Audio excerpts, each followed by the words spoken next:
नमस्कार दोस्तों। आज मैं आपको लक्ष्मी और अलक्ष्मी माता की कहानी सुनाऊंगी। ये एक सच्ची घटना पर आधारित कहानी है। बहुत ही पौराणिक कहानी है, शिक्षादायक और प्रेरणादायक कहानी है। कहानी कुछ इस प्रकार है। एक राजा अपने राजमहल में अपनी रानी के साथ रहता था। वह अपनी रानी से इतना प्रेम करता था, इतना प्रेम करता था कि वो उसके बिना एक पल न रह पाता था। हर समय उसके चेहरे को देखकर मुस्कुराता रहता था। उसके चेहरे को देखकर मुस्कुराता रहता था और अब वो समय आ गया था जब उनके यहाँ संतान होनी थी। राजा को रानी ने एक दिन यह खुशखबरी दी कि वह गर्भ से है। राजा बहुत खुश हुआ और एक एक दिन कम करने लगा। ये हर एक दिन उठता और उठने के बाद यही कहता कि आज इतने दिन बचे हैं मेरी संतान को इस दुनिया में आने में।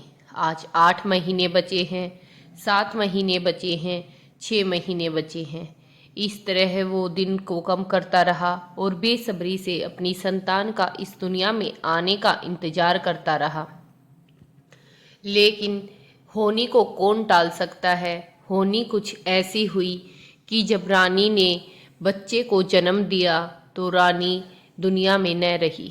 रानी का देहांत हो गया, वह मर गई।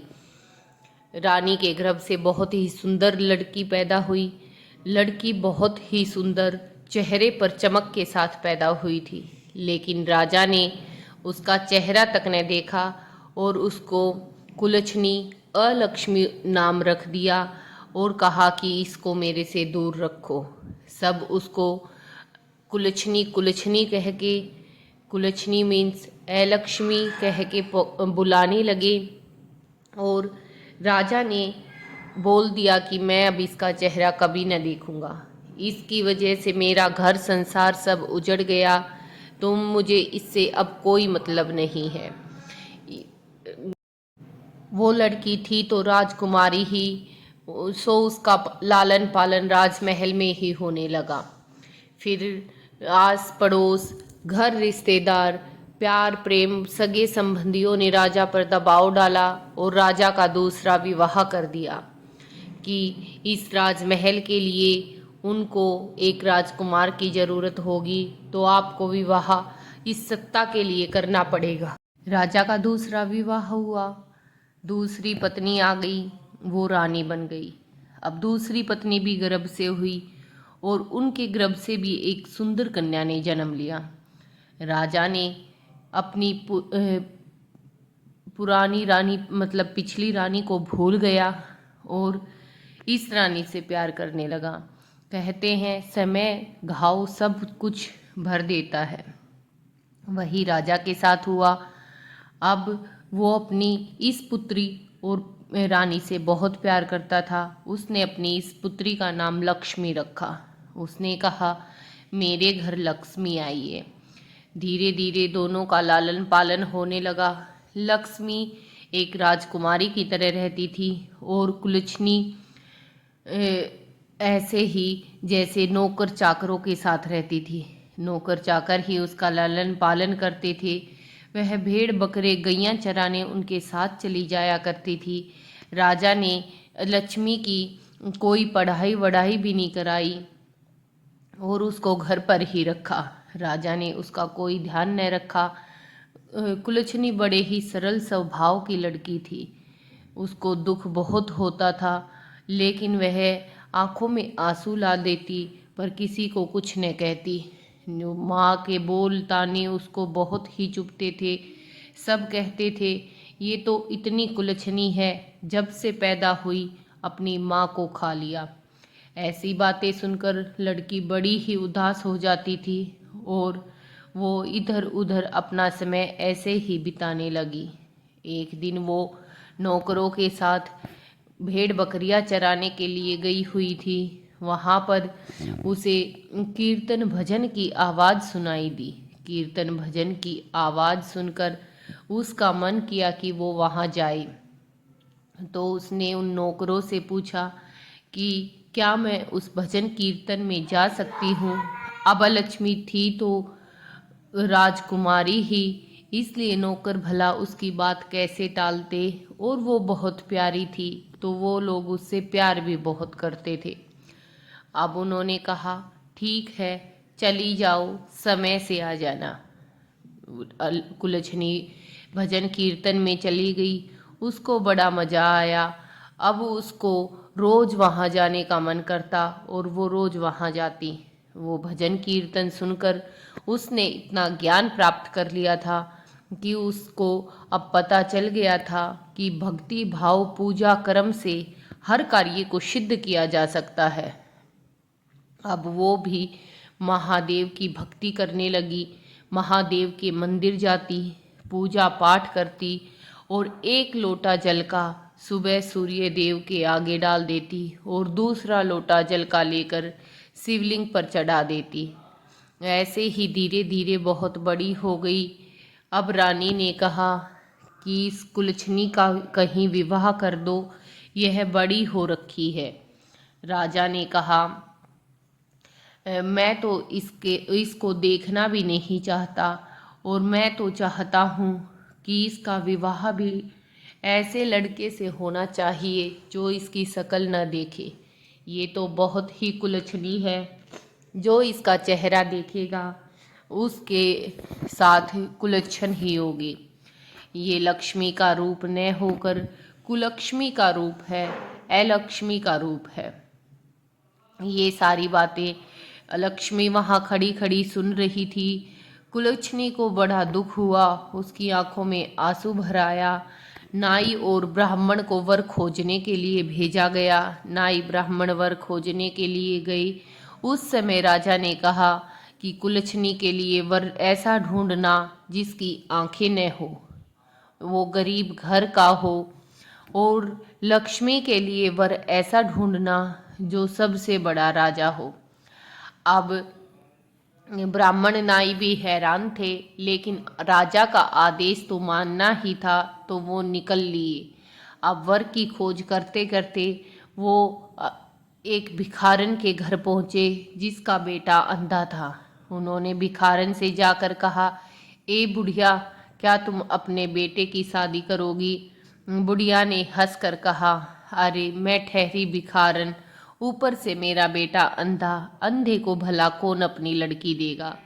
तो नाई और ब्राह्मण ने कहा, अरे बुढ़िया, तेरे तो भाग्य खुल गए हैं, तेरे तो समझो लक्ष्मी आ रही है, राजा के घर से रिश्ता आया है, राजा के घर से। भिखारन की भी आंखें चमकी। एक बार तो कहा कि ऐसा तो नहीं हो सकता, फिर कहा कि हाँ हाँ मैं शादी करूँगी। उसने सोचा कि राजा के घर से बहुत दान दक्षिणा मिलेगी और उनकी गरीबी दूर हो जाएगी। उन्होंने रिश्ते के लिए हाँ किया। नाई ब्राह्मण वापस आए। लक्ष्मी के लिए एक दूसरे गांव के राजा का लड़का जो बहुत ही सुंदर और धनवान था, उसको खोज कर वो लोग राजा के पास आकर सारी चीज़ें राजा को बताई। राजा ने भी हाँ कर दी और कुलच्छनी की शादी अंधे के साथ कर दी और लक्ष्मी की शादी उस राजा के बेटे के साथ कर दी। अब दोनों अपने अपने ससुराल जा रही थी। उस समय भी राजा ने अपनी बेटी का मुंह तक न देखा और न ही उसको कुछ दान दक्षिणा दिया, और उसको कहा कि आज तो मेरे घर से कुलच्छनी बाहर जा रही है, अब मुझ पर इस कुलच्छनी का कोई प्रकोप न रहेगा। राजा ने अपनी बेटी लक्ष्मी को बहुत सारा धन, घोड़े, गायें दान में दिए और उसको भी विदा किया। दोनों अपने अपने ससुराल चली गई। वहाँ जाने के बाद दोनों अपने अपने घर को देख रही थी। लक्ष्मी बड़ी ही खुश हुई क्योंकि वो महल में गई थी। कुलच्छनी रहती तो महल में ही थी। जब भिखारन की झोपड़ी देखी तो उसकी आंखों में आंसू आ गए। उसकी सास ने कहा, बेटी मन छोटा न करो, हमारा तो यही घर है, अंदर आ जाओ। कुलच्छनी ने कहा, कोई बात नहीं माँ, सब ठीक हो जाएगा, ये सब मेरे कर्मों का ही दोष है। ये कहकर कुलछनी अंदर गई, सास के पैर दबाए और काम करने लग गई।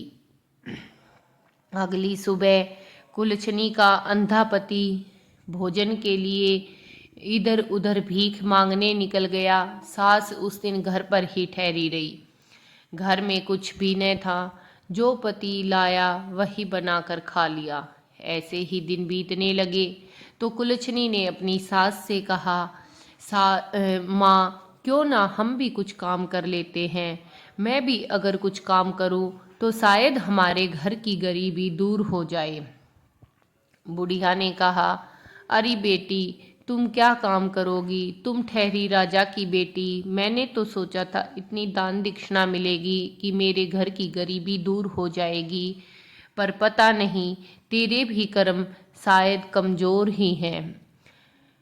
कुलछनी ने कहा, नहीं माँ, अगर हम मिलकर काम करेंगे तो सब ठीक हो जाएगा। आप बिल्कुल भी चिंता न करें।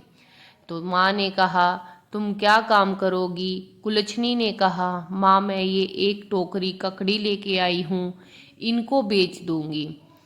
तो सास और पति से आज्ञा लेकर कुलछनी ककड़ी को बेचने के लिए निकली। सामने महादेव का मंदिर था। महादेव के मंदिर के पास जाकर अपनी टोकरी रखी और वहीं बैठ गई। बैठी बैठी मन में सोच रही थी, हे महादेव, हे शिव शंकर, मुझसे ऐसा क्या अपराध हुआ? बिन माँ की बेटी होना ही बहुत बड़ा जुल्म है। ऊपर से बाप का प्यार भी न मिला और अब मेरी शादी भी ऐसे परिवार में हो गई। आपके भक्त के साथ ऐसा तो ना होना चाहिए।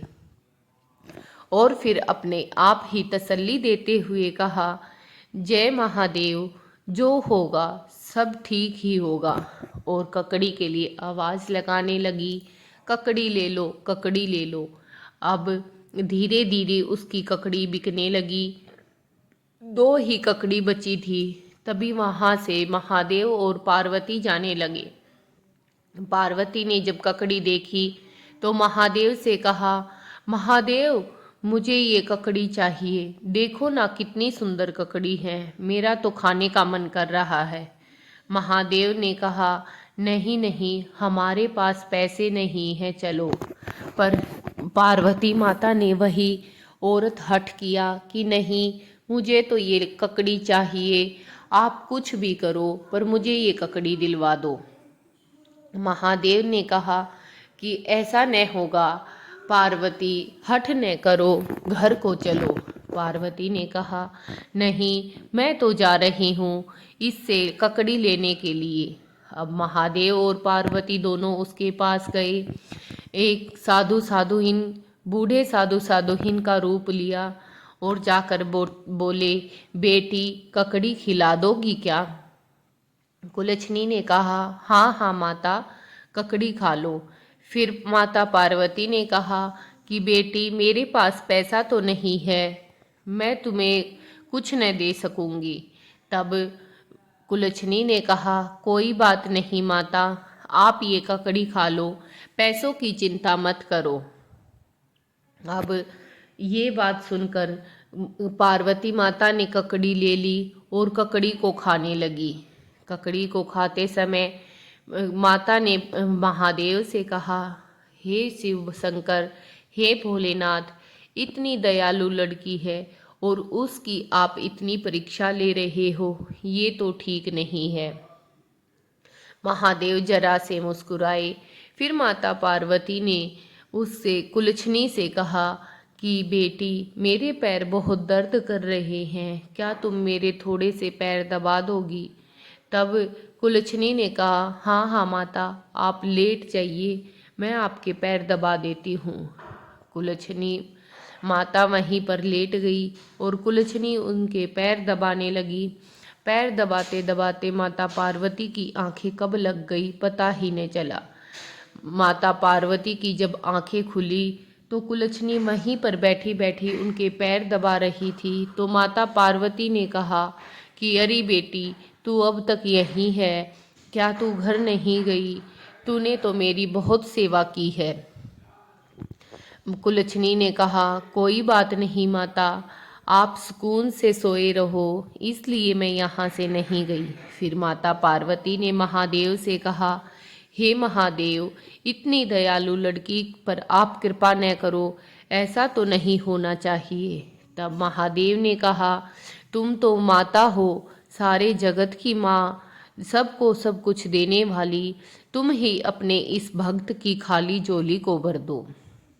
अब पार्वती माता ने सोचा कि हाँ, मुझे इसकी मदद करनी चाहिए, ये तो बहुत ही दयालु लड़की है। अब माता ने अपने मन में सोचते हुए कहा, महादेव की तरफ देखकर कहा, महाराज देखिए, आपकी झोली में कुछ है क्या? महादेव ने कहा, हाँ हाँ है। तब माता पार्वती ने झोली में हाथ डाला तो उसमें भभूत और राख थी। अब भभूत राख को देखकर माता पार्वती ने कहा, अरे बाबा, ये तो राख भभूत है, राख भभूतिया का ये क्या करेगी? तो महादेव ने कहा, मेरे पास तो यही है। अब माता पार्वती ने कुलच्छनी से कहा, हे बेटी, हमारे पास तुम्हें देने के लिए कुछ नहीं है, ये राख भभूत है, इसको अपने घर ले जाओ। तब कुलच्छनी ने कहा, हाँ हाँ माता, मेरे पति अंधे हैं और मेरे घर का गुजर बसर भी ठीक से नहीं होता। आपकी ये राख बबूत तो बहुत ही तपस्या की हुई होगी, मैं इसको अपने घर ले जाऊंगी और बहुत ही संभाल कर रखूंगी। तब माता पार्वती का आशीर्वाद लेकर कुलच्छनी अपने घर को आई। कुलच्छनी घर में जैसे ही आई, सास आगे ही थी, तो कुलच्छनी ने सारी बात बताई और कहा, माता, कि वो लोग मुझे राख बभूतिया दे के गए हैं, इसको मैं कहाँ रखूं? सास ने कहा कि बेटी, जहाँ तेरा मन करे वहाँ रख दो, लेकिन ये तपस्या की हुई राख होगी, इसलिए तुम इस भभूत को बड़ा ही संभाल कर रखना। अब वो मन में विचारने लगी कि इसको मैं कहाँ रखूं, संदूक में रखूं या फिर मैं किसी बर्तन में रख दूं या मैं कहीं कपड़े में बांध कर रख दूं। तभी उसके पति बाहर से आए तो उसने अपने पति से पूछा, हे, आप मुझे बताइए कि इस राख भभूतिया को मैं कहाँ रखूं? और सारा जो भी वृत्तांत था वो अपने पति को सुनाया। पति ने कहा कि तुम इस राख को थोड़ा सा अपनी संदूक में रख दो, एक मुट्ठी ही तो राख है, चुटकी भर संदूक में रख दो, चुटकी भर चारों कोनों में डाल दो और बाकी बची राख को आंगन में उछाल दो, आंगन के बीच में उछाल दो। कुलच्छनी ने वैसा ही किया और सब लोग जो भी पैसा आया था उससे खाना खाकर अपना पेट भरकर सो गए। कुलच्छनी सुबह सबसे पहले उठती थी। जैसे ही कुलच्छनी उठी, कुलच्छनी ने क्या देखा कि उसकी झोपड़ी एक बड़े से महल में बदल गई है। वो भागी भागी बाहर की तरफ गई तो देखा वहाँ पर बाग बगीचा भी है, कुआं भी है, कुएं के पास बाल्टी भी है। सब कुछ देखकर कुलच्छनी बड़ी ही हैरान हो गई। उसकी संदूक को देखा तो वो हीरे जवाहरात, पैसे और सोने से भरी थी। कुलच्छनी बड़ी ही हैरान हुई। उसने जाकर अपनी सास को जगाया कि माँ, जल्दी से उठो। बुढ़िया ने कहा, अरे बेटी, इतनी जल्दी क्यों उठा रही है? फिर मुझे भीख मांगने के लिए जाना है तो मैं पूरा दिन थक जाती हूँ, अभी मैं ना उठूंगी। तब कुलच्छनी ने कहा, माँ, एक बार तो उठकर देखो। उसके कहने पर सास उठी और उठकर देखा तो देखकर वो यकीन न कर पाई और कहा, अरे बहू, क्या तू रात को मुझे अपने पीहर ले आई है या हम कहाँ आए हैं? मुझे कुछ समझ नहीं आ रहा है। अब कुलच्छनी ने कहा, माँ, मुझे उस साधु सदवाइन को पहचानने में बड़ी भूल हो गई। वो मेरे महादेव और माता पार्वती थे। अब मैं सब कुछ समझ गई हूँ। ये उनकी राख भभूतिया का ही कमाल है और ये उनका ही आशीर्वाद है जो कुछ भी मुझे मिला। अब वो लोग बड़े सुकून से रहने लगे। फिर कुलच्छनी ने एक दिन अपनी सास से कहा, माँ, मैं चाहती हूँ कि अब तो हमारे पास सब कुछ है, तो क्यों ना मैं भजन कीर्तन कराऊं। सास ने कहा, हाँ हाँ बेटी, जरूर कराओ, और सबको खाना भी खिलाएंगे, क्योंकि जब मेरे बेटे की शादी हुई थी तो किसी ने एक लोटा भी जल का मेरे आंगन में नहीं डाला था, क्योंकि हम भिखारी थे, हमारे पास कुछ न था। ना हम किसी को खाना खिला पाए थे, ना किसी का आशीर्वाद ले पाए थे। तो ये सब चीज़ें हम अब करेंगे। ये सारी बात सुनकर कुलच्छनी कीर्तन की तैयारी करने लगी। उसने अपनी बहन के घर बुलावा भेजा, पूरे गांव में बुलावा भेजा, और अपने पीहर भी बुलावा भेजा। वो उसका पति राजा की वेशभूषा पहन, हाथ में तलवार ले, घोड़े पर सवार हो उसकी बहन के घर गया। उसकी बहन के घर जाकर न्योता देने के लिए गया, तो उसकी बहन ने उसको नहीं पहचाना, क्योंकि जब उनकी शादी हुई तब वो अंधा था और भिखारी था। अब वो राजा की वेशभूषा में था और उसकी आंखें भी आ चुकी थी। अब उसने जाकर कीर्तन का न्योता दिया, तो उसकी बहन ने कहा कि तुम कौन हो। तो उसने बताया कि मैं तुम्हारी बहन कुलच्छनी का पति हूँ और तुम्हें भजन कीर्तन का न्योता देने के लिए आया हूँ। तब उसने कहा, ठीक है, और मन में विचारने लगी कि ये सब कैसे हुआ। अब वो राजा के महल में गया। राजा के महल में जाकर न्योता दिया कि हे महाराज, आपको भी मैं न्योता देने के लिए आया हूँ, मेरे घर भजन। तो राजा उसकी बातें सुनकर बड़ा हैरान हुआ और कहा कि भाई, तुम कौन हो और हमें किस बात का न्योता दे रहे हो। तो उस लड़के ने कहा कि मैं आपकी बेटी कुलच्छनी का पति हूँ। तब राजा ने कहा, अरे ये कैसे संभव है, मैंने तो मेरी बेटी की शादी एक अंधे के साथ की थी, और तुम तो अच्छी तरह देख पा रहे हो वह भिखारी था और तुम राजा लग रहे हो। तब उसने कहा कि महाराज, आपकी बेटी के कदम मेरे आंगन में आने से मेरा घर राजा के महल में बदल गया है और मैं राजा ही बनकर रहता हूँ, तो आप कृपा करके मेरे भजन कीर्तन में जरूर से आए। ये कहकर वह निकल पड़ा। अब राजा के घर जब से कुलच्छनी गई थी, टोटा ही आ रहा था, नुकसान ही हो रहा था। जब से वो गई थी उसकी हर जगह से बुरी खबरें मिल रही थी। राजा समझ न पा रहा था कि ये सब क्यों हो रहा है, पर वो बहुत दुखी हो चुका था। अब ये सारी चीज़ें सुनकर कि कुलच्छनी के पैर इतने भाग्यशाली हैं, राजा के मन में आया कि कहीं कुलच्छनी ही मेरे लिए तो लक्ष्मी न थी, मैंने कहीं उसको समझा ही न हो। अब उसने सोचा कि मैं उसके घर भजन कीर्तन में जरूर जाऊंगा, उसका घर आंगन जरूर देखूंगा। ये सोचकर राजा भी भजन कीर्तन में गया।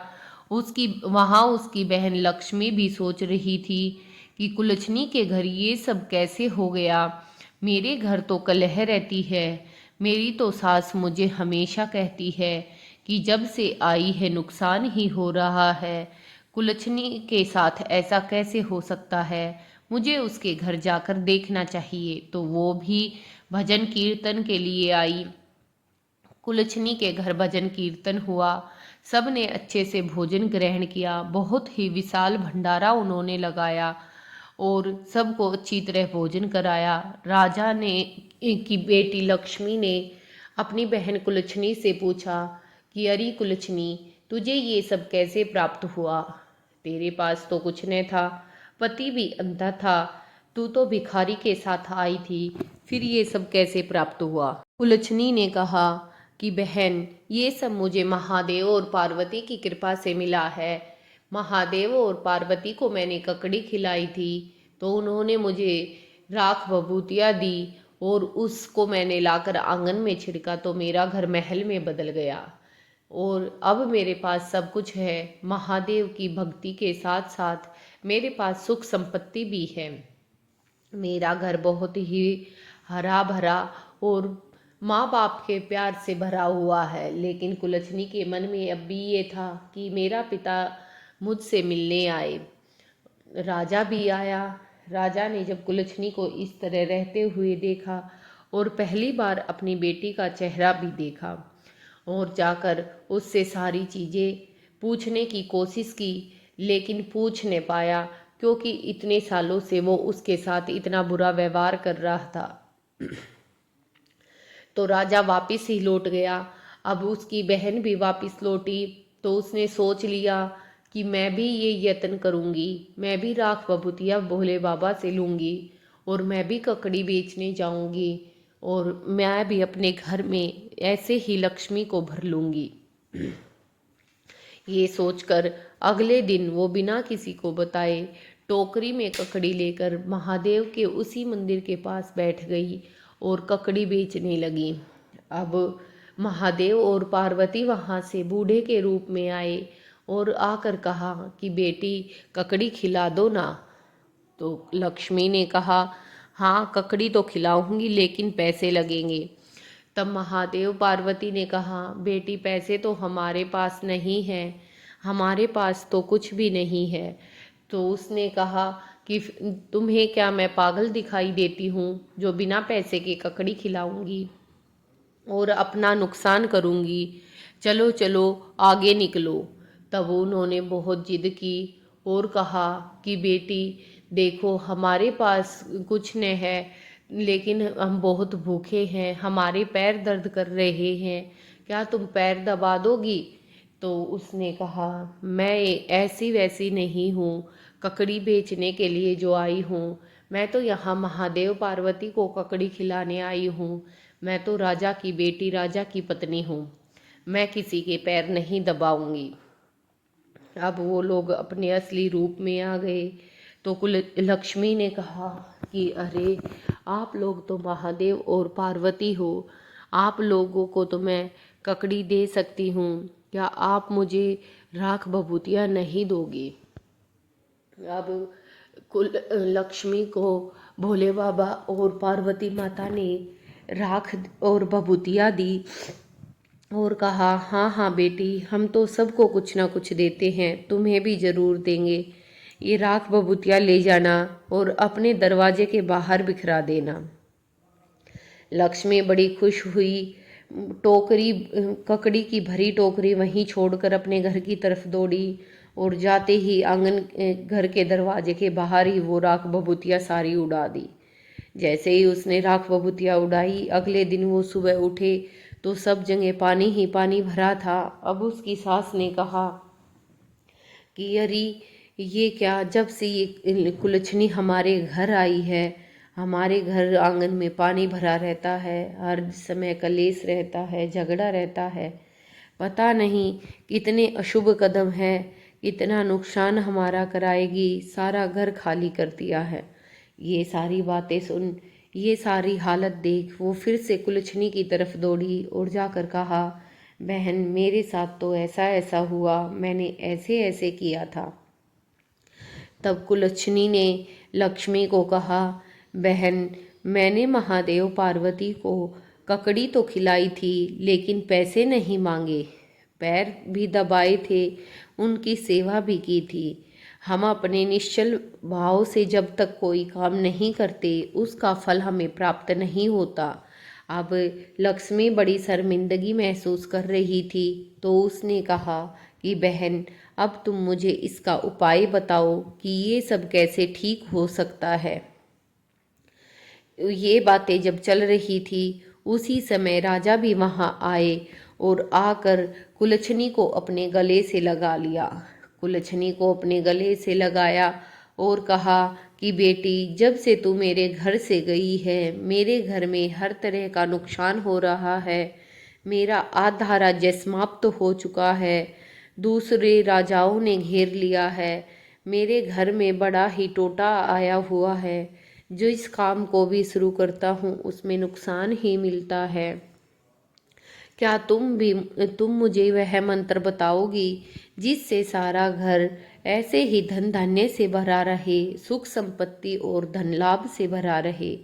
तो कुलच्छनी ने अपने पति को, पिता और बहन लक्ष्मी को बिठाया और कहा कि पिताजी, आज मेरे जीवन का सबसे बड़ा दिन है। आज आपने मुझे गले से लगाया है। मैं हमेशा माँ के मरने के दुख के साथ साथ पिता के प्रेम के लिए भी तरस रही थी। आज मेरा वो सब कुछ दूर हो गया है।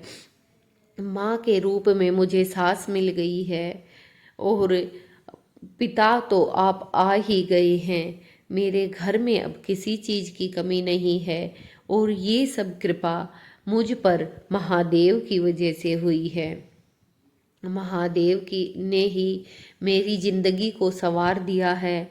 मैंने तो ऐसा कोई मंत्र नहीं लगाया जिससे ये सब हो। मैंने तो बस महादेव की भक्ति की है। महादेव के 3 मंत्र अपने दिल में रखे हैं। उन्होंने कहा, हे पिताजी, हे बहना, तुम भी ये 3 मंत्र अपने मन में रखो। महादेव का मंत्र है, सबके लिए दया मांगो, सबके लिए सुख संपत्ति मांगो और किसी से ईर्ष्या द्वेष न करो और ओम नमः शिवाय को अपने दिल में बसा लो। ये 3 मंत्र अगर हम अपने मन में रखते हैं तो हमें कभी किसी की ज़रूरत नहीं होती। हमारे नाम से कभी भी ये नहीं पता चलता कि हम क्या हैं। हमारे कर्मों से ही पता चलता है कि हम क्या हैं। मेरा नाम अलक्ष्मी होकर भी मैंने लक्ष्मी का रूप यहाँ पर दिखाया है और तुम्हारा नाम लक्ष्मी होकर भी तुमने वहाँ पर अलक्ष्मी का रूप दिखाया है। इसलिए हे पिताजी, जब मेरी माँ का देहांत हुआ उसमें भी मेरा कोई दोष न था। ये तो भाग्य था, हमारा भाग्य का विधान था, उसी के कारण ये सब हुआ। महादेव की मर्जी होती है और जो भी महादेव करते हैं वो हमेशा ही अच्छा होता है। मेरे भोलेनाथ बहुत ही भोले हैं। अगर हम उनकी तरह भोले बनकर रहते हैं तो हमारे जीवन में कभी भी दुख नहीं आता। हे पिताजी, आप भी इन 3 मंत्रों का अपने जीवन में प्रायण करो और बहना तुम भी करो। तुम्हारे घर में भी सुख शांति होगी, धन पैसा और लाभ होगा। कहानी यहाँ पर समाप्त होती है। सुनने वाले का भी भला हो, सुनाने वाले का भी भला हो। कमेंट सेक्शन में जय भोलेनाथ, जय माँ लक्ष्मी ज़रूर से लिखें।